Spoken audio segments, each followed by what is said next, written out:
সন্দেশখালীর মহিলারা যা বলেছে মিডিয়ার সামনে আমরা সব গ্রামে শোনাবো, সব মায়ের কাছে পৌঁছে দেবো। এটা আমাদের দায়িত্ব। আপনাকে উৎখাত করব আমরা।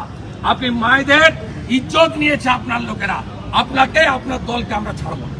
এই শেখ শাহজাহানকে যখন ইডির লোকেরা ধরতে গেছিল, ইডির লোকেদের ওপরেই শেখ শাহজাহানের লোকেরা মেরে রক্তপাত ঘটিয়েছে। সে দৃশ্য দেখেছে রাজ্যের মানুষ। ভাবুন। আর মাননীয়া মহিলাদের টাকা বাড়াচ্ছেন। মাননীয়ার কাছে আমাদের অনুরোধ, রাজ্যের মহিলাদের মান সম্মানের দিকে তাকান, তাদের সম্মান কিভাবে রক্ষা হয় সেই দিকে নজর দিন। প্রিয় দর্শক, এ বিষয়ে আপনাদের কি মতামত অবশ্যই কমেন্ট করে জানাবেন। আর ভিডিও ভালো লাগলে অবশ্যই লাইক শেয়ার করবেন। আর যারা এখনো পর্যন্ত চ্যানেলটি সাবস্ক্রাইব করেননি, চ্যানেলটি সাবস্ক্রাইব করে আমাদের সঙ্গে জুড়ে যান।